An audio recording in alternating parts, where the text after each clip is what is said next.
हाय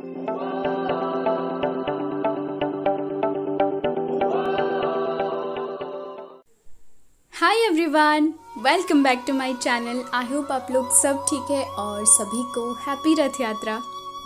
अच्छा, सबसे पहले तो सॉरी, क्योंकि जो ओरिजिनल बैकग्राउंड है उसको मैंने थोड़ा सा म्यूट कर दिया है, क्योंकि यहाँ पे भजन चल रहा था और कॉपीराइट आ सकता है।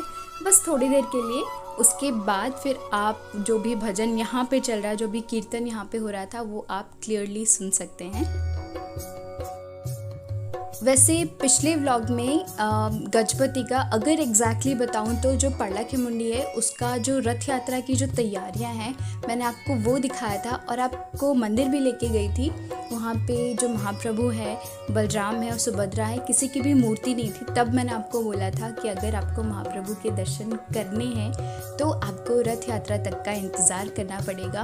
और फाइनली आज वो दिन आ चुका है। आज है रथ यात्रा का दिन और आपको मैं लेके चलती हूँ महाप्रभु के दर्शन के लिए, जो कि अभी फ़िलहाल रथ पे बैठे हुए हैं। मैंने आपको पिछले व्लॉग में बोला था ना, बलराम, सुभद्रा और जगन्नाथ जी को रथ पे चढ़ाने से पहले रथ को जो महाराज होते हैं वो आते हैं, सोने के झाड़ू से झाड़ू लगाते हैं, फिर तीनों की पूजा की जाती है, आरती की जाती है। उसके बाद फिर उनको रथों पे बिठाया जाता है। फिर रथों पे बिठाने के बाद भी उनकी पूजा की जाती है। लेकिन अनफॉर्चुनेटली जो हमारे यहाँ के महाराज हैं वो तो अब रहे नहीं, पर उनकी बेटी आई थी और उन्होंने वो सब किया जो उनके अगर पिताजी ज़िंदा होते तो करते। उन्होंने वो सब कुछ किया और जब तक मैं पहुंची थी तब तक ये सब कुछ हो चुका था और अपने अपने रथों पे जगन्नाथ, सुभद्रा और बलराम चढ़ भी चुके थे। एक्चुअली मैं लेट हो गई, मेरा एग्ज़ाम था तो मैं फंस गई थी। कोशिश किया था जल्दी जाने के लिए पर हो नहीं पाया। और अभी ये जो सामने से लेके जा रहे हैं ना, ये बांस की लकड़ियों से बना होता है। इसको क्या करते हैं, जो रथ है ना, रथ से टिका के लगा देते हैं। इसी की मदद से रथ के ऊपर चढ़ सकते हैं और इसी की मदद से रथ से नीचे उतर सकते हैं। वैसे मैं इतनी देर से रथ के बारे में बोल रही हूँ, किसी को भी अगर तीनों जो रथ हैं, बलराम जी का, सुभद्रा जी का और जगन्नाथ जी का, जो तीनों रथ हैं ना, तीनों के अलग अलग नाम हैं। अगर किसी को भी वो नाम पता है तो अभी के अभी पॉज करके मुझे कमेंट करके बताना कि तीनों रथों के नाम क्या है।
वैसे अभी रथ खींचना शुरू नहीं किया है और रथों को खींचने से पहले रथों के सामने ऐसे कल्चरल और ट्रेडिशनल प्रोग्राम्स किए जाते हैं ऐसे, और उसके बाद जो क्लासिकल डांस है वो भी होता है, वो भी आपको मैं आगे व्लॉग में दिखाऊंगी। एंड आई होप आप लोगों ने अब तक रथों के नाम कमेंट कर दिए होंगे, अगर पता हो तो, और अगर नहीं पता हो तो मैं आपको खुद ही बता देती हूँ। तो जो सबसे पहला रथ होता है वो बलराम का है, जो कि श्री कृष्ण के सबसे बड़े भाई हैं, और उनका जो रथ है उसका नाम है ताड़ोध्वज। और जो दूसरा रथ है वो है माँ सुभद्रा का, जो उनकी बहन है, सबसे छोटी बहन। सबसे पहले है बलराम, फिर आते हैं जगन्नाथ, और उसके बाद उनकी सबसे छोटी बहन होती है सुभद्रा। उनका रथ होता है और उनके रथ का नाम है दर्पदालन। और सबसे लास्ट में जो तीसरा रथ होता है वो होता है महाप्रभु श्री जगन्नाथ का, और उनके रथ का नाम है नंदी घोष। वैसे अगर ओडिया में इन रथों का नाम बताऊं, उनका करेक्ट प्रोनाउंसिएशन अगर मैं ओडिया में बताने जाऊं, तो जो सबसे पहला रथ बलदाऊ का है उनके रथ का नाम ताड़ोध्वज। दूसरा जो रथ है वो माँ सुभद्रा का, उनके रथ का नाम है दर्पदालन। और जो तीसरा रथ है महाप्रभु श्री जगन्नाथ का, उनका रथ का नाम है नंदी घोष। अच्छा, बातों बातों में मैं आपको बताना भूल गई, जो पीछे रथ देखा था हमने सबसे पहला वाला, वो ताड़ोध्वज था और उसमें बलराम जी विराजमान थे। और ये जो दूसरा रथ है वो दर्पदालन है, इसमें माँ सुभद्रा विराजमान है, लेकिन सिक्योरिटी खड़ी थी यहाँ पे, इसलिए अच्छे से नज़र नहीं आ रहा है। और सिक्योरिटी इसलिए खड़ी थी क्योंकि वहाँ पे जो महाराज की बेटी हैं वो पूजा कर रही थी। वो चीज़ मैंने तब नोटिस नहीं किया था, थोड़ी देर बाद मैंने जब देखा था तब मुझे पता चला, इसलिए बहुत ज़्यादा भीड़ था वहाँ पे। लेकिन हमारे कान्हा जी बहुत अच्छे से नज़र आ रहे हैं, तो हम उनके दर्शन कर लेते हैं। पर सुभद्रा जी का भी मैं आपको दर्शन कराऊंगी, अगर आज नहीं भी हुआ तो मैं दोबारा आऊँगी, दोबारा से आपको अच्छे से मैं उनके दर्शन कराऊंगी। और ये देखिए हमारे कान्हा जी को, हमारे महाप्रभु जगन्नाथ को, जो कि अपने बड़े भाई बलराम और छोटी बहन सुभद्रा के साथ घूमने जाने के लिए, रथ पे घूमने के लिए तैयार है। वैसे ना कई लोगों के दिमाग में डाउट होता है कि क्या कृष्णा और जगन्नाथ एक ही हैं, और अगर कृष्णा जगन्नाथ एक ही हैं तो बलराम और चलो श्री कृष्ण तो दो भाई हो गए, तो सुभद्रा कौन है? तो मैं आपको बता दूं, जो श्री कृष्ण और जगन्नाथ है वो दोनों एक ही हैं। द्वारिका में वो श्री कृष्ण हैं और पुरी में वो जगन्नाथ हैं, और उनके बड़े भाई तो बलराम हैं।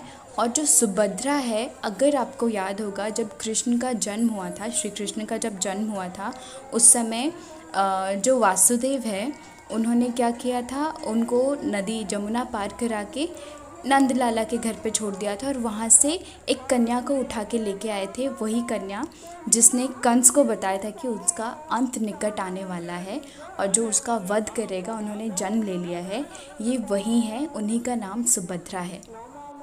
अच्छा, एक और डाउट रहता है काफ़ी लोगों के दिमाग में, क्या ये सुभद्रा जी वही हैं जो महाभारत में जो अर्जुन थे ना, उनकी जो पत्नी थी, क्या ये वही सुभद्रा जी है?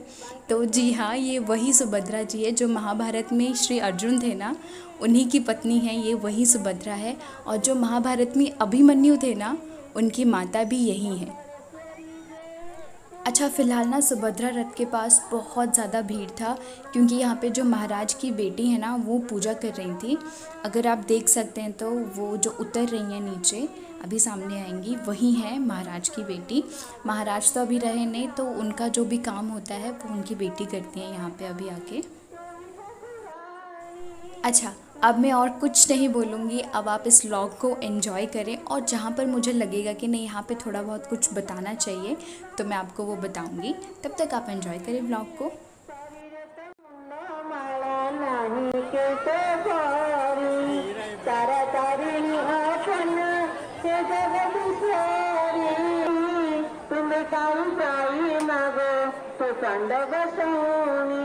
तुम्हें तमकारी करो तुही विश्वसारी सर्वमंगल समस्त कष्ट कर पारी वसुमता छिन्न मस्ता नद विसराला तुही अन्नपूर्णा भाग।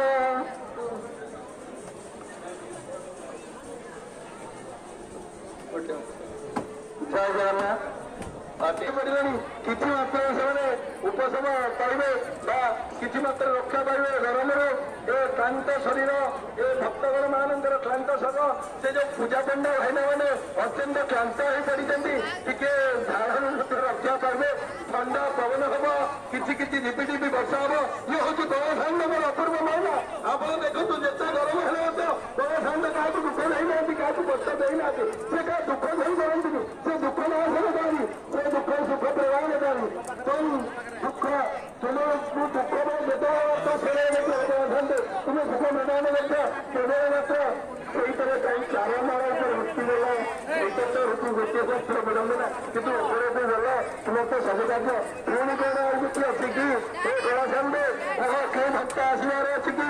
ଯେଉଁ ଭକ୍ତ ଲାଗି ତୁମେ ଅପେକ୍ଷା କରିଛ ଶୀଘ୍ର ତୁମର ଏ ରଥଗୁଡ଼ା କାର୍ଯ୍ୟ କରିବାକୁ ନିର୍ଦ୍ଦେଶ ଏ ଚାରମାଳ ଫିଟାଇବା ପାଇଁ ଜଗନ୍ନାଥଙ୍କ ରଥରେ ଚାରମାଳ ଫିଟା ସାରିଲାଣି।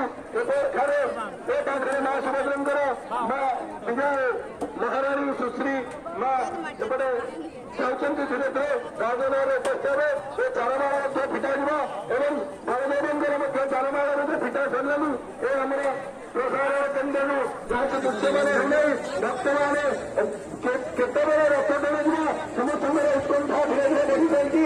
ଆମର ପ୍ରଶାସନିକ ଅଧିକାରୀମାନେ ଉପସ୍ଥିତ ରହିଛନ୍ତି ଏବଂ ଆରକ୍ଷୀ କର୍ମଚାରୀମାନେ ଉପସ୍ଥିତ ଅଛନ୍ତି, ଯେଉଁମାନେ ସର୍ବଦା ତତ୍ପର ହୋଇ ଅଛନ୍ତି ଏବଂ ସର୍ବଦା ସଜାଗ ହୋଇ ଅଛନ୍ତି।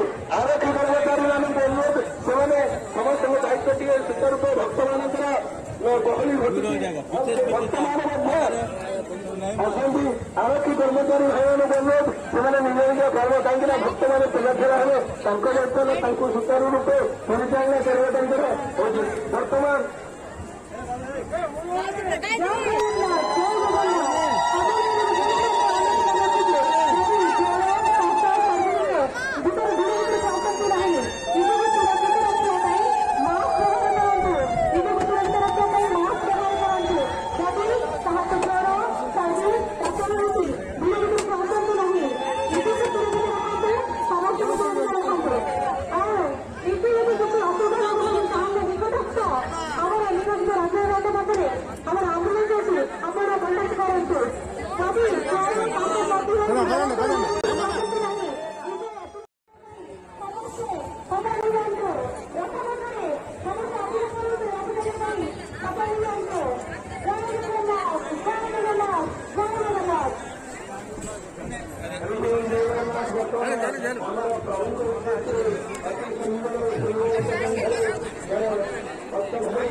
वैसे जिनको ओडिया आती है उनको समझ में आ गया होगा कि जो मिन्नतें की जा रही हैं महाप्रभु जगन्नाथ से, वो क्या बोला जा रहा है वो तो समझ में आ गया होगा। लेकिन जिनको समझ में नहीं आती, जिनको ओडिया नहीं आती, मैं उनको बता दूं कि जो पंडित जी हैं जो यहाँ पे पूजा करें, जो अनाउंसमेंट्स कर रहे हैं, वो बार बार महाप्रभु जगन्नाथ से ये पूछ रहे हैं क्या आपका कोई भक्त है जो आना रह गया है, क्योंकि काफ़ी देर हो चुकी है पर रथ हिलने का नाम ही नहीं ले रहा है।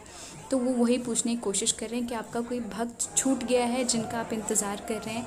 और इतने सालों में आज तक कभी ऐसा नहीं हुआ कि महाप्रभु जगन्नाथ अपने रथ पे अपने भाई और बहन के साथ घूमने के लिए निकले और बारिश ना हो। और कभी वो ऐसा मौका अपने भक्तों को नहीं देते हैं कि इतनी भीड़ में उनके भक्त उनका रथ खींच रहे हैं पसीने में लथपथ होते हुए। कभी भी ऐसा नहीं हुआ और विश्वास है आगे भी कभी ऐसा नहीं होगा। और अभी आप देख सकते हैं धीरे धीरे हवा चलना शुरू हो चुका है और थोड़े थोड़े काले बादल भी आ रहे हैं, बारिश होना चालू हो रहा है धीरे धीरे से।